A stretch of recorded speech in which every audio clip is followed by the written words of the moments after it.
Welcome to the Genesis of the Doctor podcast, where we're taking a journey to the time and space of the history of Doctor Who. I'm Tris. And I'm Joy. And for today's episode, we're watching the first and second serials of Season 12 with Robot and The Ark in Space, which is, of course, the proper introductions to the fourth Doctor, and Harry, and then Sarah Jane's still here. I gotta say, immediately I feel like Stephen Moffat's a big fan of the fourth Doctor. Especially Ark in Space feels like it's very like Moffat. Really, yeah. He probably really likes that one. I know, everybody does like that one though. Both of these stories, I could absolutely see the 11th or 12th Doctors in. Yeah. It does feel like something Moffat was inspired by. But I think what's really remarkable about both of these is this might be the fastest we've seen the Doctor, like the actor for the Doctor, get in character and lock in. These two stories, his Doctor is so well established already. We know exactly what he's all about. There are no doubts, and he already owns the character. It's kind of crazy. Yeah, and apparently behind the scenes, like they weren't really sure how they were going to write him, so they just started writing him like Tom Baker, and then that worked out. that worked too, because that's how they did Pertwee. Pertwee was play him as Pertwee, not as you play him as you, not as any other role you've been before. So I think they started realizing the actors really putting a lot of themselves into the Doctor works. Yeah. And he only has like the briefest of post-regeneration quirkiness. But it's just enough to like really, really enjoy that post-regeneration fun while also not dragging it out far too long. Like the first Doctor's regeneration into 2, it wasn't quite post-regeneration quirkiness. It was more so the growing pains of the companions dealing with a regeneration, which was good, but it lasted way too long of that story. And then despite the growing pains, was like a snap of the fingers, and suddenly they were totally fine with him again. We haven't really had that until now again. Like, we haven't really had that situation. Now we have Sarah Jane with a completely different Doctor, and she already meshes very well with him. Yeah. And the Brigadier gets along with him quickly, too. Yeah.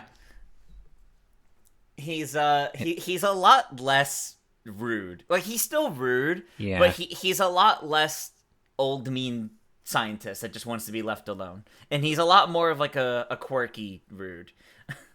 Yeah. Definitely more quirky than the third Doctor. Mm-hmm. And I guess this is where I Am the Doctor, the definite article, you might say, came from.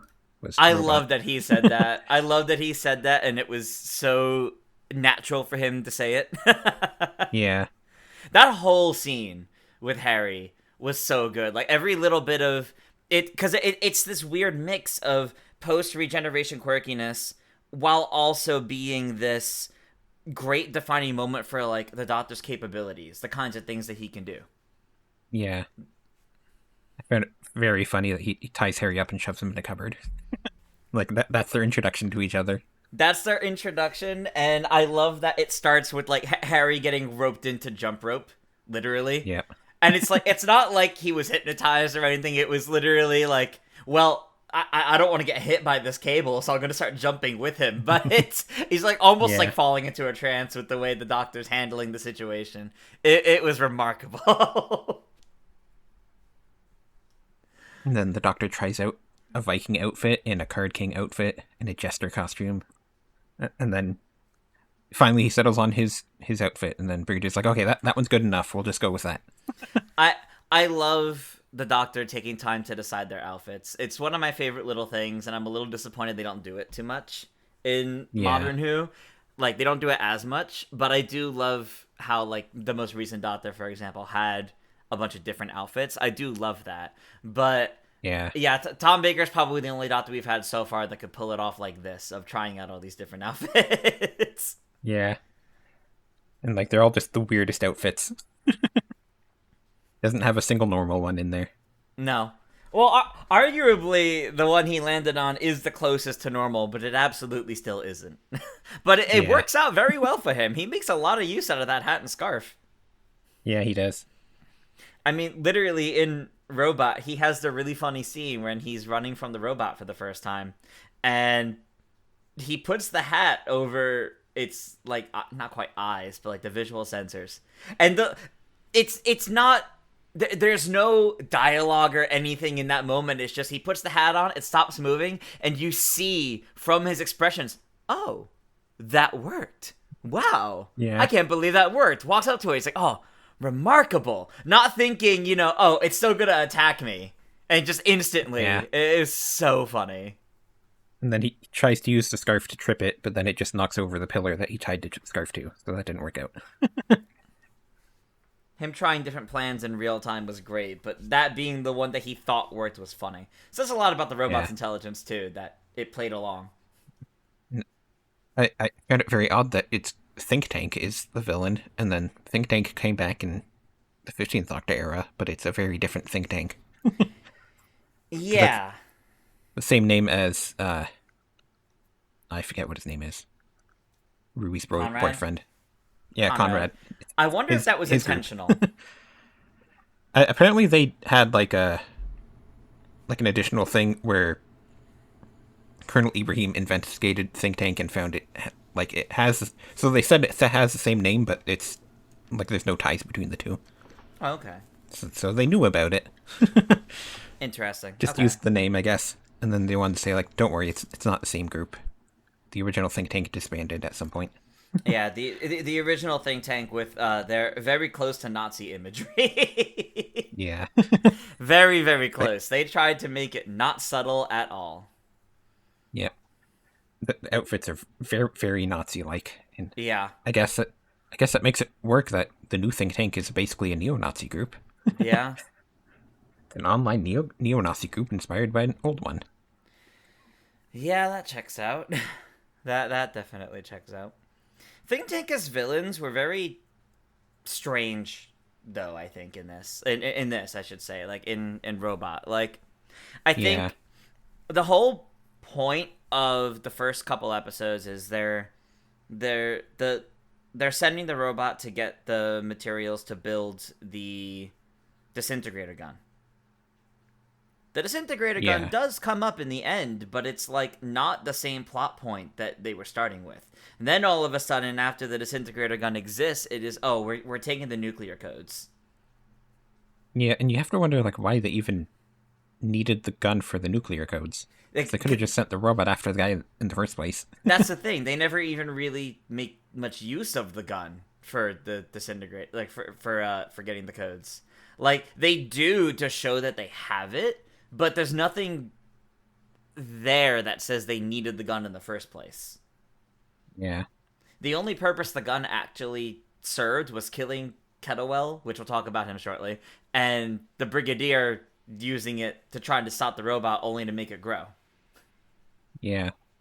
And when they got the nuclear codes, he used it on the wall, but like he could have just broken down the wall. That's what he was doing at all the other places. We're just breaking down the walls and just punching people to kill them. He could have just done that there. It's very strange, the whole roundabout to it. Especially, dare I say, despite us leaving an era where everything before this point was, if a story was 6 episodes, we begged the question of, did it need to be 6? Could it have been shorter? I think this could have been longer. Because I actually think they rush a little bit too much at times here. The ending wrap-up, I think, is quite good by Doctor Who standards at this point. But there's quite the jump from investigating Think Tank to not 10 minutes later, they've threatened the world. Yeah. They definitely do rush it a bit. you could have had an episode escalating that. It escalated way too quickly right after the Brigadier said, no, we didn't get the okay to raid them. We didn't get the okay to look into them more. It's like, well, if you waited 15 minutes in real time, you would have, because they issued their ultimatum to the world. But, I'm pretty sure anyone would have approved unit stopping them then, but... Which really begs the question of, why was it that quick? Like, it kind of felt like they had a bunch of subplots they wanted to go with that they didn't really do too much with. And I think that's exacerbated by Harry. Because he even makes the joke, oh, they must have forgotten about him. Well, I think production-wise, they forgot him too, to be honest. Yeah, because he goes there to slow them down, and then it literally has nothing to do with any of the plot. No. Until he gives them a call, and it's just, oh, well, now he's kidnapped. Could have gotten kidnapped a different way, though. James Bond. I kind of wonder if maybe it was supposed to be like a 6-parter, and then they decided that they wanted to start doing 4-parters now, so they just shrunk it down. Maybe that's why a later story is only two parts. They had they decided to make a different 2-parter story later in the season to trim this one down. Yeah, I know from this point forward, they're basically mostly 4-parters. Like, there's occasional 6-parters, but mostly it's just all 4-parters for the rest of Classic Who. Which is much more naturally digestible. Yeah. I did also find it just so weird, though, that, the humans are defeated 5 minutes into the final episode, and then the rest of the episode is just about the robot. And, all the humans are just gone now. Don't worry about them anymore. For a story about a robot, I do like that it ended up being the ultimate threat, and it was a moral dilemma as well. I actually really like how the robot was handled. I really like how Sarah Jane got involved with it because of the idea of compassion and its uncertainty with everything. It's Kettlewell that I don't think was handled very well. Yeah, Kettlewell was weird. They just kind of went back and forth on, is he good or bad? And I don't like... I think for, an Endstinger-style twist of turns out he was with them all along is kind of a good surprise. But the fact that everything he speaks out of his mouth from that reveal clearly goes against all of that feels weird that he got involved with that then. And it kind of feels like they didn't really want to do that after all, other than for shock value. As an excuse for Sarah Jane to get kidnapped, I guess. I feel like I could have just said that he joined them just to be keeping an eye on the robot, but they kind of played around maybe he agrees with them, maybe he doesn't. And then he doesn't in the end. I think it would have played out a lot better if it was going to that meeting, they convinced him to join them. Yeah. Because nothing that he does up to that reveal would make sense if he is on their side. Because it's not like they're trying to infiltrate UNIT. It's not like they're trying to lay a trap for UNIT and the Doctor by using him. So what's the point of what he's doing? We see that the robot came to him distressed. Think Tank didn't come to him at that point. It was just the robot. And I think at that point he was telling the truth of the way the robot works and that the robot's conflicted about everything. But then he calls the Doctor for help, actually calls the Doctor for help, and then is then confronted basically at gunpoint by Think Tank. So at what point is he actually, he was always on their side and this was all part, it doesn't add up. Yeah. Definitely just very weirdly handled. I found it weird too, when the Doctor shows up for the meeting, and then he's just doing a magic trick on stage, and everybody's just laughing at him instead of trying to get rid of him, which is weird. Yeah, they make it very hard to tell what this group is like outside of its leaders, the people in charge, the people that are security, etc. The people that are just attending, you don't really get a understanding of what they are because they kind of feel like they're just people that showed up. Yeah, and then I find it weird that the security people were telling Sarah Jane women shouldn't be wearing pants, and then the leader is a woman who's wearing pants. Yeah. So it's there's a lot of conflict. Yeah.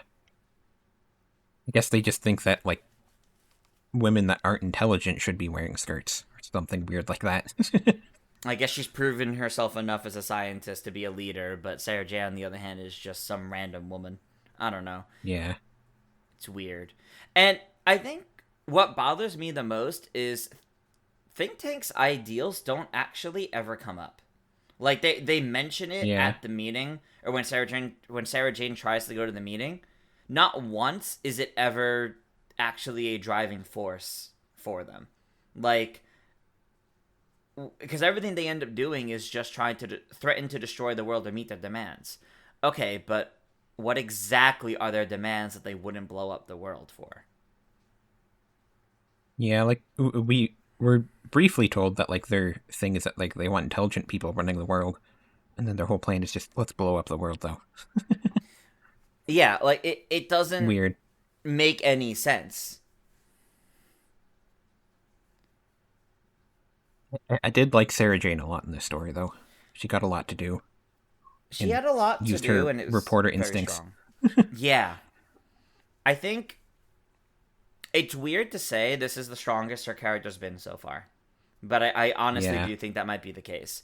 I think they did a good job establishing her character in her first season, but I think now her character is known and understood, so now they're really like playing to her strengths. Yeah. And we do have a different script editor, so maybe that might have something to do with it as well. Maybe. I think the main cast of the Doctor, Sarah Jane, Harry, Brigadier, and the robot, I think were the strongest points of this story. But I think the Yeah. overall plot and a lot of the supporting cast were kind of weak. I did really Yeah. like Benton, who is no longer Sergeant Benton. He's now like First Warrant Officer Benton. So congrats on the promotion, Benton. Yeah. I liked him in this, but something about the way he was there didn't feel the same. Like his presence didn't feel the same. Yeah. I loved his scene though with Sarah Jane where she's like, we don't work for UNIT. Are you going to arrest us or are you going to let us go? Like that was a great scene. It was a great scene, but it felt very strange at this point in their relationship to do that. That felt like a very Yeah. good for like maybe second or third time ever encountering Benton for her to do, but like they're friends at this point. She's friends with the Brigadier and Benton and like very involved with UNIT. So it's very weird for her to pull that here. Yeah, that's true. And I love how he immediately caught on what she was doing. He's like, no, yes, you can go. He's just like, well, you played that card. I can't do anything now. Yeah. I guess maybe he just kind of agreed with her too and just like, okay, I can't get in trouble for letting you go. I feel like he should have offered as a friend to go with her. I feel like Yeah. that would have felt more in character for Benton at this point, because I think he wants to be more involved, and I think he's willing to not quite defy orders, but he is willing to basically play at a companion level if need be, and I don't think they let him do it enough anymore, which is a shame. Yeah. I also find it so funny when like unit comes to raid think tank and then they're just trying to shoot at the robot and not the people standing next to the robot when they're like going to the car. And like, if you shot the person, you'd be able to stop the people at least. No, Especially since not a single they're shot got hiding, off. especially since they're hiding behind the robot in such a way that like there are still soldiers that have a clear shot, and for some reason they don't. Yeah. It's weird. And then there's the very funny scene with the toy tank that they just bring by. With the disintegrator gun, yeah. Apparently the director said he told the producer and the designer that he didn't think a toy tank would do well and they didn't take him seriously. So Wow. they just did it anyways. It worked. And it's yeah. I will say, despite what I said about Kettlewell, I think the scene where the robot kills him was actually a very good scene. Yeah. I think regardless of how the plot of Kettlewell played out, that's a great ending for it because of everything they established about the robot. To like fully drive it insane. That being the breaking point, I think is very well done. Yeah, I think Kettlewell's role with the robot specifically was well done. Mm-hmm. Where the robot trusts him because he's basically his dad, and then he accidentally kills him, and Yeah. that sets him off. Yeah. just Kettlewell with Think Tank doesn't make a lot of sense. No, it really doesn't. I did also like some of the Doctor's jokes in this story about how, like, you know, impenetrable sounds a lot like unsinkable. And Yeah. that might What's sound wrong good, with but unsinkable? tell the Titanic that. And then, like, when the Brigadier's like, well, obviously, Britain would have been given all the nuclear codes, and then the Doctor's like, well, obviously, because all the others are foreigners. And the Brigadier's like, exactly, wait, you just called me racist. Yeah. yeah, no, getting called out like that was great. Yeah. I really do love the banter that he already sets up. I think what I'm most impressed by, and this is gonna sound so silly, I'm most impressed by his freaking back support. Like, the way he sits as far back as possible and his legs go up at like a 72-degree angle. Like, Yeah. how do you do that? Like, like, he's not like a teenager. Like, you must have a really good back to do that. Yeah. Like, especially since sometimes it's only with one leg. But like sitting like so far back in like the seat of the Jeep or the truck, and then legs going over the windshield, like, and he just like is chilling like that. Yeah. That's a power move. I did also like damn. when Harry and the Doctor see the giant robot, and the Doctor makes an Alice in Wonderland reference, and then Harry goes along with it, and they understand what they're saying. It's great. It's great. Like, the two of them are very quickly friends, and it's great. I do really appreciate that. I really appreciate how well Harry works with the Doctor already. And we'll get into it more with the second story, but I also love how his scientific side really comes into play, and he gets in his element very quickly. Yeah. While he's not necessarily unfazed, he's good in a situation. Which, I mean, I guess that's because of unit training and all. But I appreciate that he's not just a soldier. Yeah. Nice to have, like, a doctor there. Yeah. And I also loved this line of, there's no point in being a grown-up if you can't be childish sometimes at the end. Yeah. Oh, he has some great moments like that. And, you know, the iconic jelly babies have already come up and everything now, too. Yep. And just a note, this is the last time we will ever see the Third Doctor's lab. It never comes back after this. And then it's also the last appearance of Bessie until the Five Doctors. Wow. That's sad. They're really not on Earth that much anymore. Yeah. It makes sense, unfortunately, but... And other behind-the-scenes things I found out is that Colin Baker was considered for the role of Jellicoe. Oh, wow, okay. Very funny. And then it's also, this is one of two Doctor debut stories that don't have anything alien in it. The other one being an unearthly child. Because there's always something alien, normally. Oh, true. You're right. Everything in this is Earth-based. Mm-hmm. And apparently, the robot from this story comes back in Lego Dimensions of all places. And it has kidnapped Clara Oswald in that one. Okay. That's most strange. random place to bring it back. It's been in comics as well, apparently. But never, like, on the show. Which makes sense, because it's a very one-off character. I also just found it funny at the end when, like, the Doctor makes a metal-eating virus, and he just puts it in a bucket in the back of Bessie. That's yeah, you know what? Well, I think... At least... I don't think it would have eaten any metal. I think it was only the organic metal. Yeah, I guess. But, like, you could put a lid on it, at least. Yeah, especially since, as they drive away, it really starts getting everywhere. Yeah. He just splashes it on the giant robot's leg, and then that kills it. It's a little sad that it had to go out like that, but understandable. I did like that they had the scene at the end where Sarah Jane was sad about it, and then the Doctor had to comfort her a little bit. Mm-hmm. That was a good moment for her, because she kind of did become attached to it a bit. Just, yeah. You know, the fact that it was, for all intents and purposes, it was alive. Yeah. overall, I would say this was a perfectly okay episode. I'm not like totally in love with it, but it's not bad either. I But like it's a good Robot. introduction. Yeah, because I definitely think it's a good introductory story for the Doctor and the companions and their interactions. I think the robot was handled well, but I think the overall plot and the overall villains weren't very strong. What I have Yeah, better thoughts on personally, although I'm curious how we'll feel about this, is the second story, The Ark in Space. yeah, This might be one of my favorite classic Who quote unquote base under siege kind of stories. yeah. And I know it's a very popular one because Russell T Davies has said it's one of his favorites. Stephen Moffat Mm-hmm. has also said it's his favorite Fourth Doctor story. Peter Yeah, Capaldi also says it's one of his favorites, and it's also Tom Baker's favorite one to film. So like makes everybody loves sense. this one.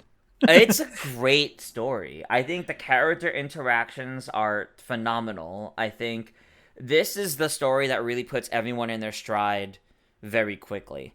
It establishes the kinds Yeah, of things that the Doctor can do in, a sci-fi setting that's not just on Earth.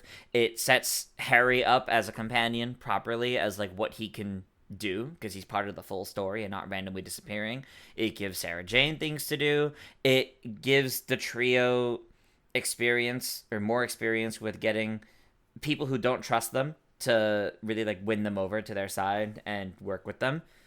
And it gives each character like really good shining defining moments.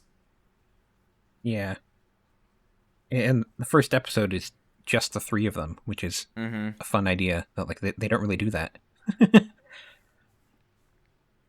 It's a good like Like I guess like mystery to it all too at first. yeah, like the only other time where you had like a full episode where it was just the TARDIS crew would have been in the first season.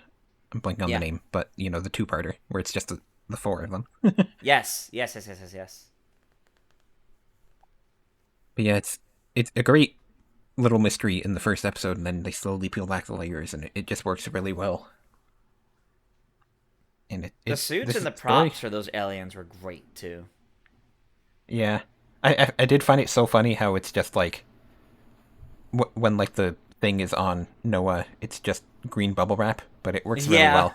It works really well, honestly. Yeah, it's one of two times where you have evil bubble wrap on Doctor Who. The other time is in Kerblam. Yeah, but that one's intended to be bubble wrap. Yeah. And apparently, this was originally going to be written by John Lucarotti, who was the writer of Marco Polo and the Aztecs and the Massacre. But Oh. he was living on a boathouse at the time, and then there was there was like a postal strike or something, so he couldn't get the finished script to them in time. So then Robert Holmes, who was the script editor, just finished it, Huh. basically. And then John Interesting. Lucarotti's version of it is a big finish story. So Oh, interesting. Okay. they did get it eventually, but Robert Holmes basically had to take the basic outline that John Le Carré made and just make it into a different story. That's fascinating, actually. I don't know. I just think there's a lot of like moving parts to this story that come together really, really well. And I think the Yeah, pacing for it is also great. Nothing overstays its welcome. Even like there's even like yeah, that moment where the doctor mentions like it's all happening too fast. But it's done in a way that gives you that sense of panic. Like what can they yeah, do? It's happening faster than they can actually deal with. That I feel like if it was drawn out for any more episodes, it wouldn't have invoked that feeling as much. So yeah, this actually did a great job of making things feel like they were happening in real time and trying to really figure out what was happening. Like it felt like it actually took place across this timeline of episodes. yeah. It works really well, and I think it's a very good like horror story as well. Mm-hmm. And like, Doctor Who has a lot of horror stories now. It's definitely a thing I feel that inspired a lot of future writers. Mm-hmm. And then there's a lot of similarities between this and the movie Alien, just Yeah. in like the basic structure of it. And Alien came out after this, so some people Oh kind of wow. wonder if maybe Ridley Just Scott was inspired inspired by part of it. this. Maybe. I love the Because sets in this too. That's like one other thing that's feels very yeah, good. This is like one of the first like really good spaceships I feel like they've designed. yeah, Apparently it was so well liked at the time even that they just reused it for the final story of the season. It's just the same plot Right. or the same set. I don't Yeah. know if it's the same location or not. It might be. I'm not sure. But yeah, they just reuse it. I believe it is. I believe it is the same location, but Yeah, like because I guess many they have years to go later. back to get the TARDIS eventually. Yeah. So I assume it might just be the same place. Yeah, they made a very good spaceship, even though it only has like 4 rooms that they ever go into. But it really works out. Mm-hmm. It's just designed well, honestly. Like the Yeah. set to it, it has that design that you think of with sci-fi and spaceships, which is great. Yeah. And I really like the hallway where you can see outer space in the windows. Mm-hmm. That's a nice touch. And just like part of what makes me think that Stephen Moffat's a big fan of the Fourth Doctor is his speech that he has about the indomitable human race, and it's like, yeah, he's very much a speeches doctor. Yeah, yeah, which I love. I do love that. Yeah, and I know he has a speech in Genesis of the Daleks soon. Like, Yep. he keeps doing those. Yeah, 3 started having some really good speeches. 4, I know, has some very good speeches, so I'm looking forward to seeing more of those, and especially in Genesis of the Daleks when we do our next episode. But Yeah, I think what's so special about this story is I think it, like I already mentioned at the start, Tom Baker feels very like comfortable in the role already, which is something we rarely get. You usually have the growing pains Yeah. of a few stories, if not a full first season of the actor getting used to the character and kind of molding it into them, into their character. Feels like he nailed it already. And this story is fascinating with how it really plays to his strengths as the Doctor already. yeah, and then it also very much helps to further develop Harry and the Doctor's friendship, Mm-hmm. especially since Sarah is missing for like the first episode and a half, roughly. Yeah. But I'm glad that they made up for that by giving her time to shine once she was back in it, which is good. Yeah. Even though if it was kind of silly with the Doctor insulting her as a way to motivate her, which was kind of funny. Yeah. But it still, oh, okay, so he still has some of that third Doctor rudeness in him. Yeah. He just brings it out at the right times. Yeah, yeah. And I just found it so funny that Harry just goes the entire story without shoes. Couldn't help it. They could have just like given him a moment to go into the TARDIS, but they don't give him that moment until the end of the story. No, it's pretty silly. I also don't like the scene where they're trying to hit the switch and Harry's like, I wish I had a cricket ball with me, and the Doctor's like this one? It's like, what? You used to have random things in your pocket all the time, Doctor. I love that he has random things in his pocket, though. It's such a fun, like, character trait. But then, of course, it was organic, so it didn't matter. Yeah. And then I like how he tries to use the scarf to knock a switch, and that doesn't work either. Mm-hmm. So then they have to sacrifice Harry's second shoe. Well, better to go the whole story with no shoes instead of just one. That would have been less comfortable. Yeah. Be walking uneven the whole time. Yeah. But I think, as a whole, I definitely liked the Ark in Space better than Robot. Not that I disliked Robot, but I Yeah. think Ark in Space is a great defining story for these characters on their first proper adventure together. Yeah. Ark in Space is definitely like, it's a very, very good story. Mm-hmm. Very good for all the characters too. I did find it just a little funny that like the supporting cast is just like so like they're like against them for like half the story, and then they're just like very, very quickly shift into liking them. They don't have much choice. It's a matter of survival. Yeah. And it's just like Noah is like, I'm gonna kill all of you, and then moments later he's transforming, so it's just okay, well, we just don't have to worry about that threat anymore. Yeah, thankfully. Well, he's a different threat now, I guess. He's a different threat. He'll kill them in a different way. Yeah. There was that one scene though in the hallway where like they confront Noah, and then it just suddenly cuts to he's gone. And apparently there was a whole sequence in there that they filmed, but they cut from the finished episode because he would have begged for Vira to kill him, and they thought maybe that's just a bit too much. That's so fair. It's just like, yeah, they just cut to like, oh, the gun's on the floor now, and here Noah's nowhere to be seen, so just don't worry about it. Yeah, I was curious about that, but that's fascinating, actually. Apparently, they also last minute changed the ending of the story where the spaceship wasn't supposed to blow up, and then they just added that because they didn't plan on using the monsters again, I guess.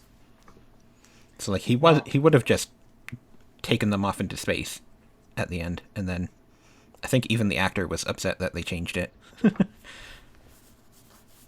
because he thought it would have been nicer to just leave them alive, but no.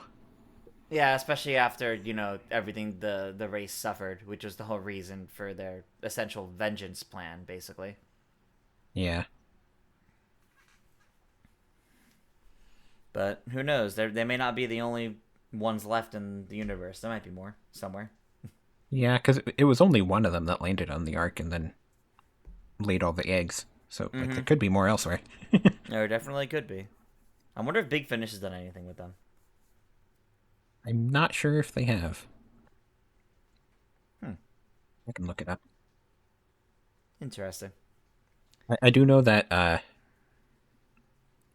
Stephen Moffat kind of sort of built off of the story because in The Beast Below, the Starship UK notes that they left Earth because of a solar flare catastrophe. So the Starship UK is like from the same catastrophe. And then in the 12th Doctor episode Smile, they use the same... They call doctors medtechs, so the implication is that they're probably also at the same time. It was probably a similar instance of everyone leaving Earth around the same time for the same reason, but different ships and different groups. Yeah.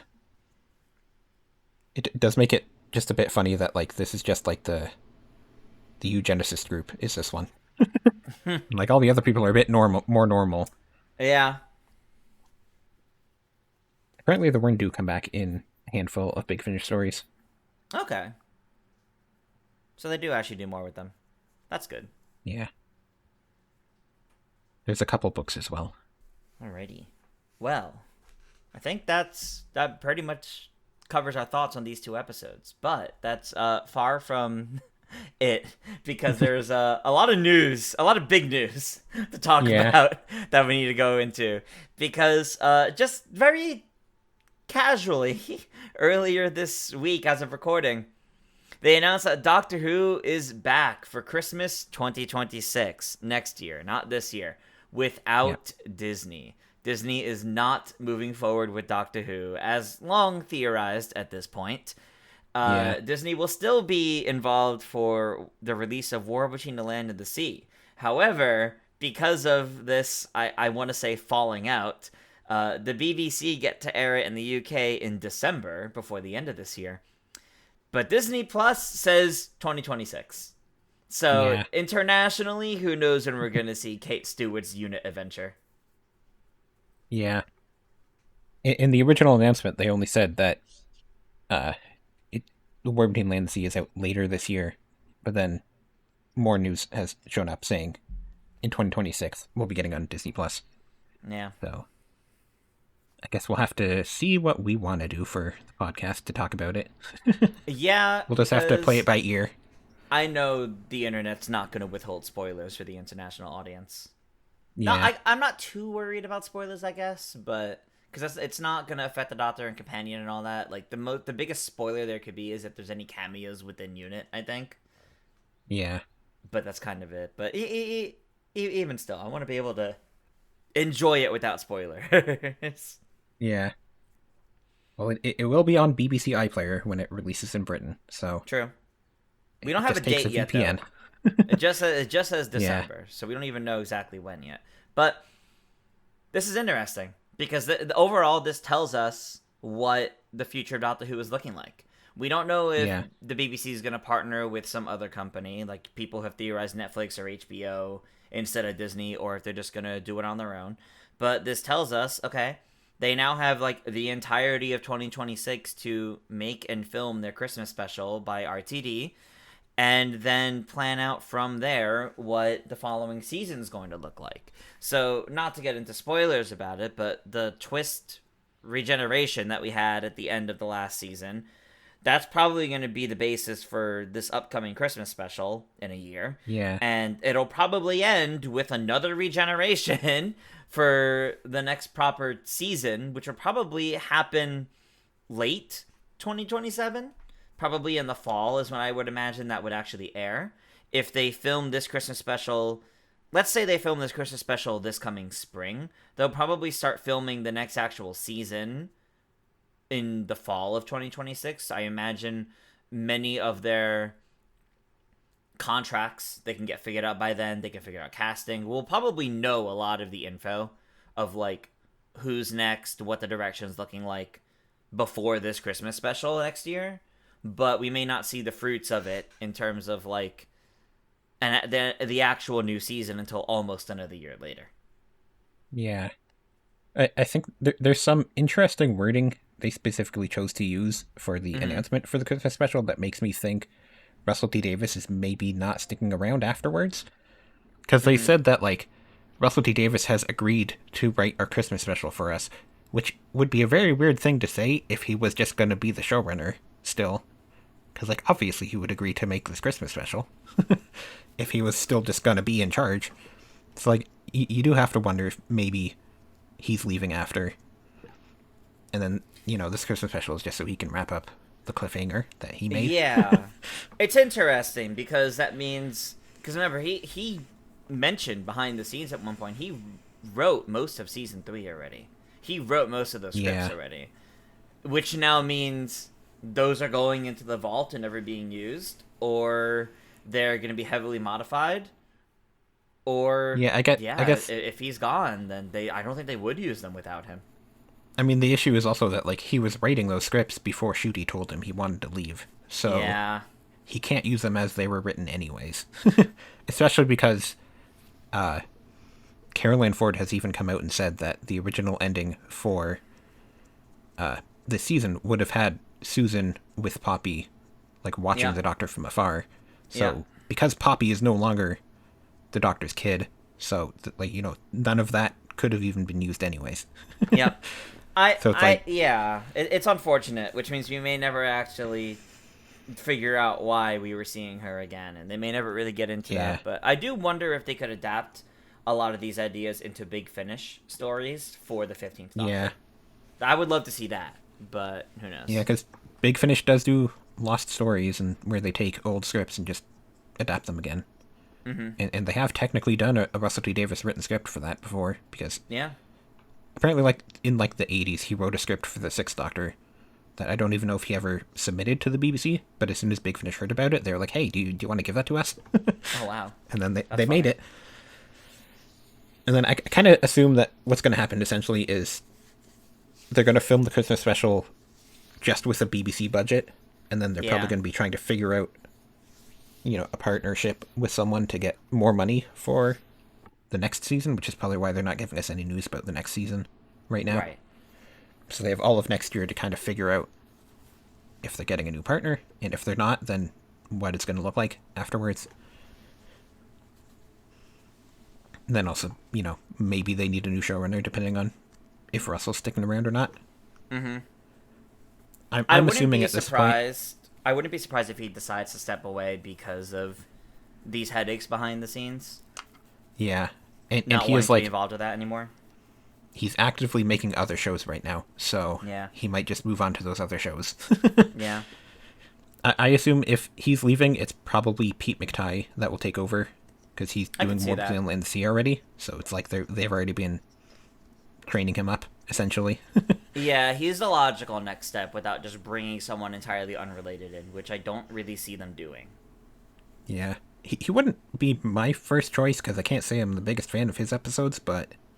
Mm-hmm. You know, he has, like, there are good ideas in his stories. I just think maybe he's not the best at political allegories at times. No. to put it lightly. Yeah, just putting it lightly. But it also depends on, if he becomes showrunner, it also depends on what direction he takes that role of showrunner. He could be very hands-off for all we know. Like, it's very hard to say for sure. And he is, like, a longtime fan of the show, because he also wrote, like, half of Tales of the TARDIS. Yeah. And every time they do like a Blu-ray collection, they always like bring back a companion actor to do like a short, and then those have all been written by him as well. Yeah, like he wrote every single one of those. So I really do think he fits. I don't know if he'd be the best Yeah. pick, but I think he's definitely a good logical pick. Yeah. Personally, I kind of feel like I would like a showrunner who's not necessarily a fan of all of Classic Who, and just have like someone with new ideas instead. But I mostly only feel it because I feel like Russell D. Davies kind of dropped the ball on bringing back old villains in these last couple seasons. Yeah, I think you can do that better though, and it just depends. It's tough. I think I honestly think it's tough. Yeah, I guess we don't really know what's happening with that, but we'll probably find out at some point within the next year. Like, if Russell's doing the next season or if somebody else is. Yeah. I think it's just good to finally know that, yes, Disney is stepping away. Like, it is good to know, for sure, that is what's happening, instead of this weird limbo we've been in for what feels like 6 months now. It's unfortunate, I think, that it never got to actualize its fullest potential of this partnership. Yeah. But and we'll I see what just happens. think I still just think it's so weird how Russell T. Davies basically wrote like a 3-season arc when he only knew he was doing 2 seasons with Disney, which just feels very odd to me. Like, Susan should have just been in this last season. Like, that should have been what season 2 was about, I feel. And then you just have it done. Yeah. It really should have. I think it was overconfidence on his part that they would be able to get a 3rd season. Yeah. Probably because of what early conversations looked like. But then I have to imagine the big catalyst to it all was based on how season 1 performed. Disney, holding up the big hand. It's like, hold. We'll see. Yeah. Hold. And it's like, hold on. Now we're getting in the way of a lot of things. I have to imagine that was the straw that brought the camel's back there. That was the part that made Shooty decide to leave. The part that made it hard to work with behind the scenes, what made confidence wane in there being a 3rd season, all of that behind the scenes. I have to imagine it's because Disney based too much on how the performance of the 1st season was initially. And then, the final decision was probably based on then the performance of the 2nd season. It's like, well, season 2 probably would have done better if you, brought energy based on how the 1st season did, but so I definitely think there was a lot of problems behind the scenes that affected things. And I think it's really unfortunate because I would have loved to have seen what the true vision of it all would have been. And I don't think we'll ever see that. Yeah. I will say, though, that I saw some people talking about how it would be really cool if this Christmas special was the first companion of Modern Who with the first companion of Classic Who. Like, that would be a very fascinating direction to take it. That would be. If they did that. Vague spoilers there, but, Yeah. But, like, we know Billy Piper's there in some form. That would be fascinating. It really would be. I mean, yeah. I think the prevailing theory at this point is it's going to be the swan song to RTD's return, and it's going to be Billy Piper and David Tennant. Maybe Catherine Tate. Yeah. And that's going to be what the story is. It's going to be the 3 of them uniting and having a fun adventure together, and as actors getting to talk about what it's like to come back again. And that's about it. My one complaint about that would be that I would also want Martha there, because it would just be very weird if Martha never showed up when both of the others 2 did. I don't am know still disappointed that she's not in War Between Land and the Sea, supposedly. Yeah. I'm disappointed. We heard rumors that she would be. Yep.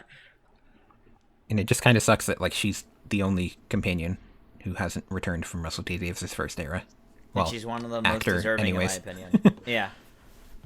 Because we don't technically know what role Billy Piper's playing. We'll find out in a year. Weird mystery. Yeah, we have to wait we have to wait a little over a year to properly learn that one. Yeah. And then we'll also get our new Doctor at some point this year. I'm sure.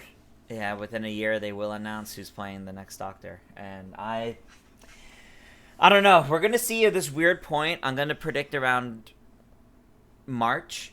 We're gonna see people really start hyping up like who they want to play the Doctor, but we may not get that news until like close to June. Yeah.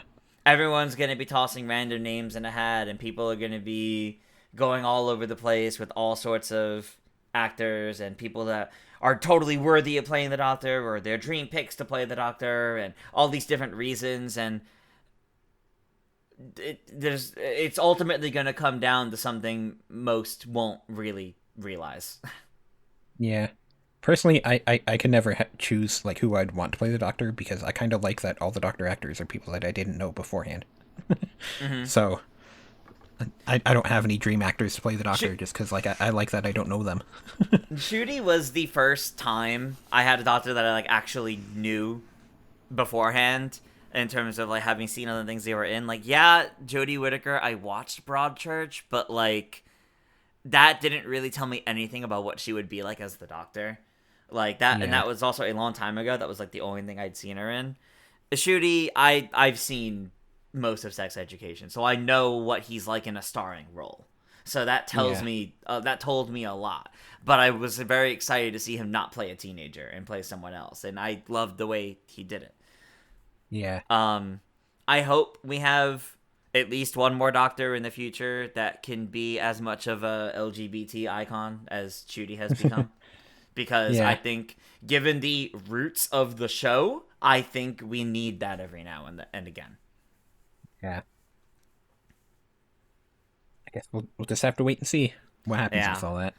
Yeah, we'll have to wait and see.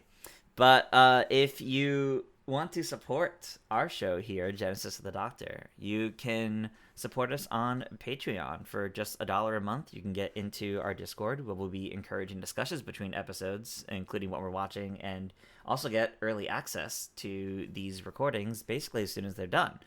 Or at our higher tier for $5 a month, you can watch us live as we record. We have a little side chat as we talk about everything, and you could tell us that The Ark in Space is the worst Fourth Doctor story, and you really want to see some Hollywood movie star be the next Doctor. I don't know.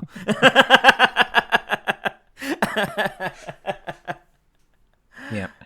It'll be Benedict Cumberbatch. That's who everybody wants, right? Oh my god! And then all the Tumblr fans will come out of the woodworks if they finally get their super Hulock. He goes from one Doctor to another Doctor. Whoa! Oh god. My only hope, my dream actor pick is Jonathan Bailey. But I don't think if I know him off the top of my head. He's kind of an LGBT icon. He was in Wicked. Is like the biggest thing he's been in recently. I haven't seen that one myself.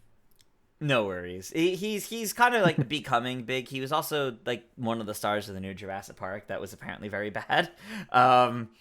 But he is becoming too big in Hollywood. I don't think he would do it, but it would be nice. He was in he was in Peter Capaldi's story where they robbed the bank. He was like the side character in that. Okay. I know him then. I know him from that. Yeah, there you go. All right, anyway, Joy, why don't you let everyone know how to prepare for our next episode? Once again, back in Classic Who conversation. Yeah.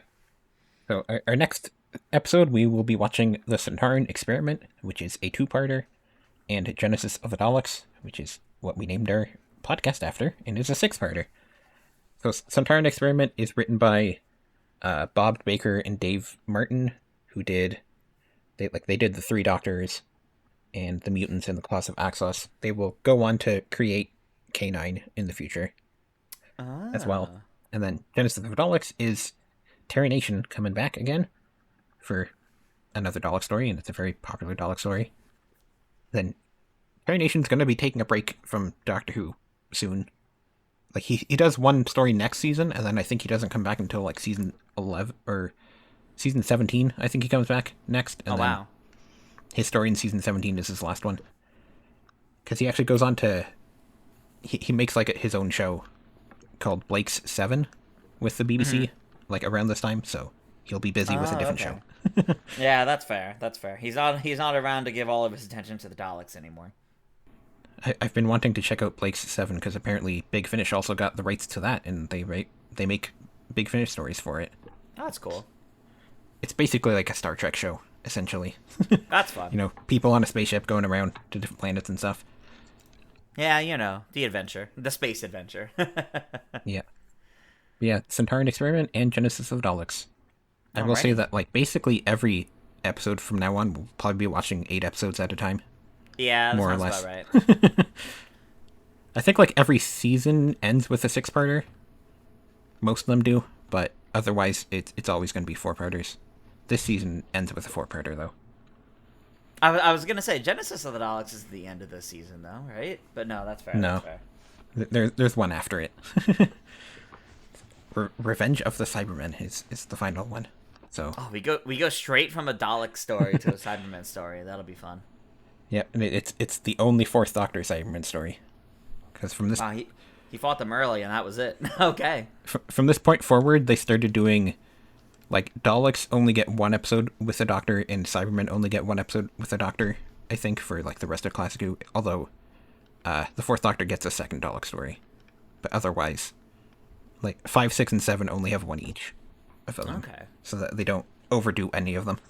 Yeah, that makes sense. They don't want to repeat what happened in the past to burn out on these monsters.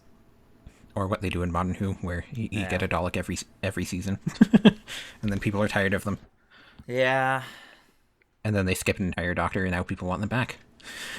Well, it's sad that they skipped an entire Doctor, though. That's a defining moment. A Doctor Yeah. getting to confront the Daleks and or Cybermen. That's usually a very strong defining moment. And it's sad that he didn't. It's also sad just to think that Shudigatwa was the Doctor for 17 months, from December 2023 to May of this year, and then Billie Piper is technically the Doctor, or whatever she is, for 19 months. So she's actually going to be incumbent longer than he was, which is just weird to think about.